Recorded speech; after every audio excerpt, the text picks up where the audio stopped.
बघा, तर आज आपण बनवणार आहोत शेंगदाण्याचे लाडू. तर शेंगदाणे आणि गूळ हे दोनच वस्तू आपल्याला लागतात शेंगदाण्याचे लाडू करण्यासाठी. तर आता शेंगदाणे आपल्याला भाजून घ्यावं लागतात. तर मी शेंगदाणे आता भाजून घेणार आहे. टप्प्याटप्प्याने आपल्याला शेंगदाणे भाजून घ्यायचे आहेत. तर बघा, मी याचे शेंगदाणे आता थोडे टाकून घेते. बघा, तर अशा प्रकारे मी थोडेसे शेंगदाणे याच्यामध्ये टाकून घेतलेले आहे आणि कमी याच्यावर हे शेंगदाणे चांगले भाजून घ्यायचे आहेत. आता आपल्याला हे सर्व शेंगदाणे भाजून घ्यायचे. आपण तोपर्यंत आता गूळ फोडूया.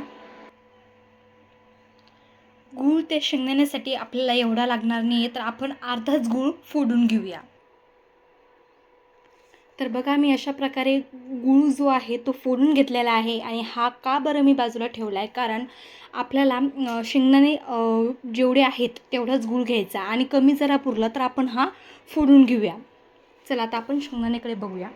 हे शेंगदाणे छान प्रकारे भाजून घ्यायचे, हे सर्व शेंगदाणे, आणि मग त्याच्यानंतर मिक्सरमधून हे बारीक बिंगवायचं. बघा, झालेले आहेत. आता आपण दुसऱ्या कढईमध्ये हे गार करायला ठेवूया. बघा, तर हे शेंगदाणे आता झाले आहे. मी याच्यामध्ये गार करायला ठेवलेले आहेत हे शेंगदाणे. आता आपण परत भाजायला ठेवूया शेंगदाणे. बघा, तर अशा प्रकारे मी दुसरे ठेवलेले आहे याच्यामध्ये. बघा, तर अशा प्रकारे मी सगळे शेंगदाणे भाजून घेतलेले आहेत. तर आता ह्या मिक्सरच्या भांड्यामध्ये आपल्याला शेंगदाणे टाकायचे आहेत.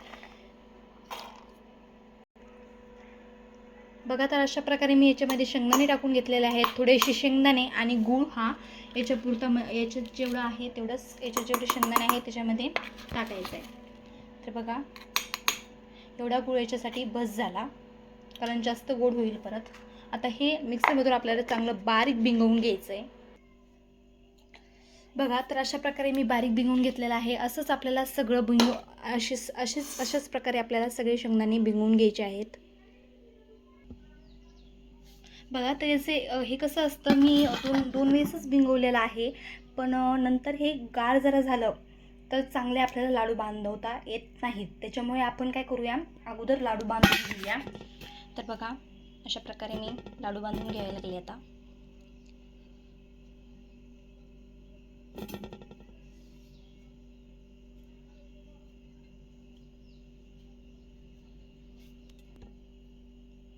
तर बघा, मी अशा प्रकारे लाडू बांधून घेतलेला आहे. गरम गरमच, हे जेव्हा गरम असतं तेव्हाच हे पटकन बांधून घ्यायचं. गार झाल्यानंतर बांधवता येत नाहीत लाडू, असे बांधता येत नाहीत.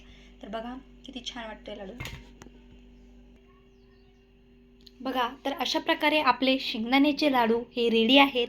कसे वाटले ते नक्की कमेंटमध्ये सांगा.